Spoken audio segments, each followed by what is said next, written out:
Hello friends, welcome back to my channel. Hello friends, कैसे हो?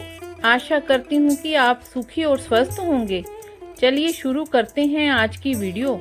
आज की वीडियो बेटियों के ऊपर है। शादी के बाद हर माँ बाप सोचता है कि उनकी बेटी अपने घर में खुश रहे। मैं तो ये कहती हूँ कि मालिक सबकी बेटियों को खुश रखे और सबकी बेटियाँ अपने घर में खुश रहें और अपने ससुराल में उनको खूब प्यार मिले।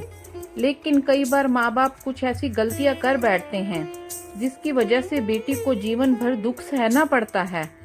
विदाई के समय बेटी को दी गई कुछ चीज़ों के कारण उसके जीवन में खुशियों के बजाय दुख आने लगते हैं।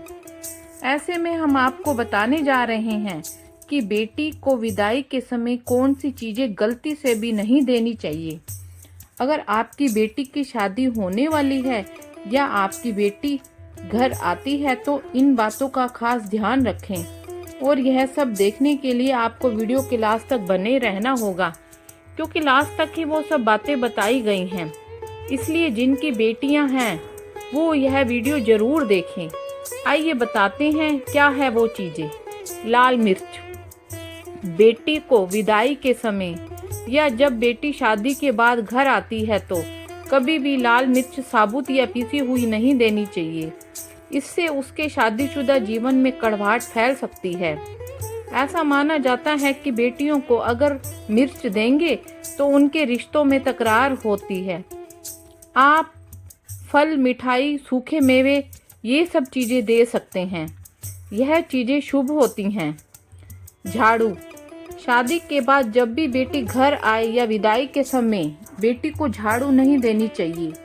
झाड़ू तो बेटी को क्या किसी को भी नहीं देनी चाहिए अपने घर की, क्योंकि झाड़ू में माँ लक्ष्मी का वास होता है। गैस का चूल्हा। कुछ लोग बेटी को गृहस्थी के लिए गैस का चूल्हा देते हैं, लेकिन गैस का चूल्हा नहीं देना चाहिए। अगर आप ऐसा करते हैं तो ऐसा आपको नहीं करना है, क्योंकि अगर आप बेटी को चूल्हा देते हैं तो यह लगता है कि आप अपनी बेटी को बढ़ावा दे रहे हैं कि वो अपने ससुराल में जाते ही अपना चूल्हा अलग कर ले। चूल्हा देने के बजाय आप बेटी को बर्तन दे सकते हैं। डिनर सेट या अन्य बड़े बड़े बर्तन भी दे सकते हैं। नमक। जब आप अपनी बेटी को विदा करते हो तो भूल कर भी उसे नमक नहीं देना चाहिए।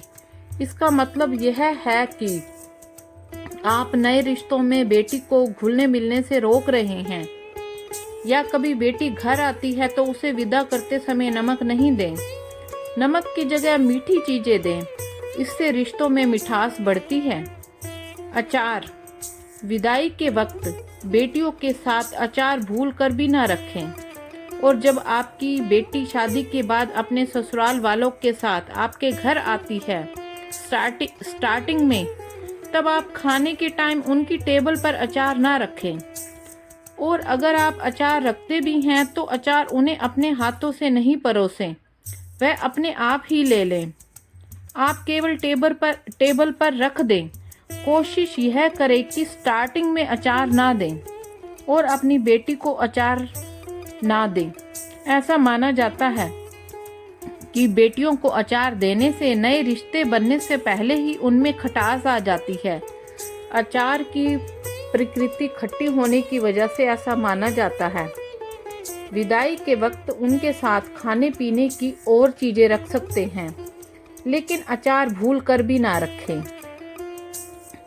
और शादी के बाद जब भी आप अपनी बेटी को विदा करते हैं तब आपको भूल कर भी माँ लक्ष्मी और श्री गणेश की तस्वीर नहीं देनी चाहिए, क्योंकि आपके घर की लक्ष्मी दूसरों के घर जा रही है।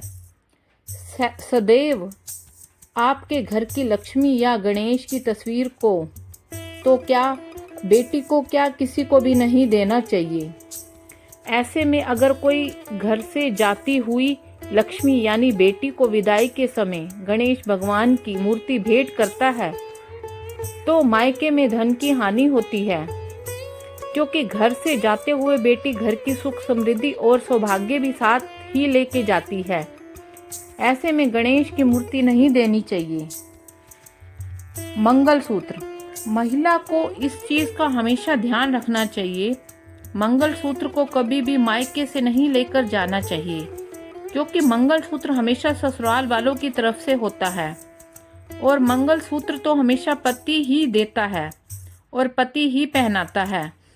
मंगलसूत्र सुहाग की निशानी होता है, इसलिए मंगलसूत्र भूल कर भी मायके से नहीं लेना चाहिए।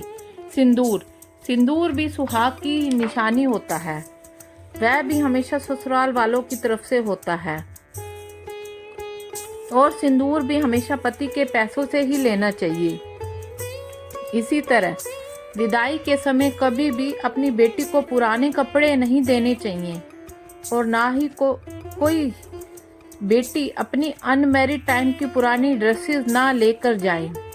और शादी के बाद एक नया जीवन शुरू होता है और नई जगह में जाते हैं, तो आपको इन बातों का ध्यान रखना चाहिए।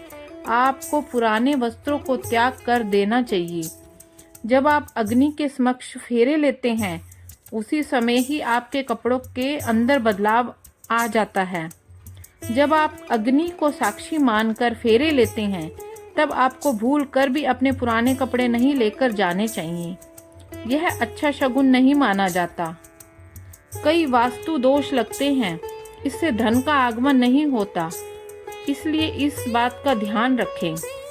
जब आप मायके से ससुराल के अंदर जाती हैं, तब आपको किसी की भी सुहाग की चीज ना ही लेनी चाहिए ना ही देनी चाहिए, जैसे कि मंगलसूत्र, सिंदूर।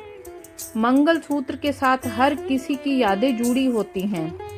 कुछ यादें अच्छी होती हैं और कुछ खराब। क्या पता किसका दोष आपको लग जाए। इसलिए मंगलसूत्र ना किसी को दे ना किसी का ले, अपना ही पहने। एक चीज और बतानी है, अक्सर महिलाएं भूल जाती हैं कि उनका पति किसी का बेटा भी है। आप भले अपना सब कुछ छोड़कर ससुराल आई हैं, लेकिन यह चीज ना भूले कि आपका पति आपसे पहले किसी का बेटा भी है। वह सब कुछ आपके लिए या आपकी पसंद के हिसाब से करता रहे, यह उम्मीद करना गलत है। शादी के बाद ससुराल के प्रति महिलाओं की जिम्मेदारी बढ़ जाती है और ससुराल से जुड़ी छोटी छोटी चीजें मायके में शेयर करना अच्छी बात नहीं है। ये चीज ना सिर्फ आपके सास ससुर बल्कि पति के साथ भी रिश्ते पर भी असर डालती है और आपको एक दायरा बनाना होगा कि कितनी बात आपको मायके बतानी है और कितनी नहीं। आप नौकरी करती हैं या नहीं, लेकिन शादी के बाद पुरानी लाइफस्टाइल में कई तरह के बदलाव लाने पड़ते हैं। शादी के बाद घर के सदस्यों के साथ तालमेल बिठाना पड़ता है। ऐसे में आपको अपने पुराने रूटीन में कई बदलाव करने पड़ते हैं। आपको ऐसी स्थिति लानी होगी जहां आप अपने नए और पुराने लाइफस्टाइल में तालमेल बिठा सकें और आपको कोशिश करनी है हर छोटी छोटी चीज मायके नहीं बतानी। और शादी के बाद महिलाओं को किचन से संबंधित कुछ चीजें पड़ोसियों को भी नहीं देनी है, जैसे कि लहसुन, प्याज, हल्दी, नमक और चक्कू भी एक से ज़्यादा नहीं होने चाहिए किचन में। इससे नेगेटिविटी आती है। और रसोई घर को हमेशा साफ सुथरा रखना चाहिए। रसोई घर में कभी भी मकड़ी के जाले नहीं होने चाहिए, इससे राहु दोष लगता है। और महिलाओं को कभी किसी को भी थाली में 3 रोटियां भी नहीं देनी चाहिए। आप 2 रोटी दे सकते हैं या 4 दे सकते हैं, 3 रोटी मत दें।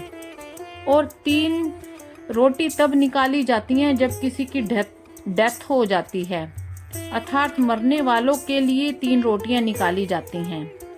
इसलिए कभी भी किसी को एक साथ 3 रोटी नहीं दें।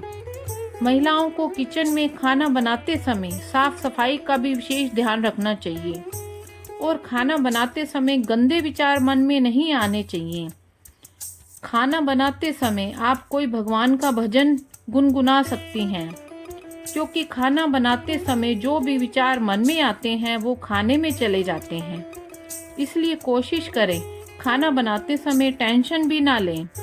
हमेशा साफ सुथरे और शुद्ध मन से खाना बनाएं।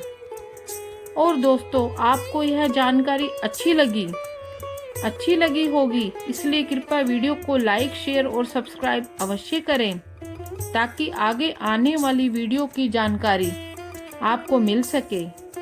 और हमारी वीडियो देखने के लिए आपका बहुत बहुत धन्यवाद। जय माँ लक्ष्मी।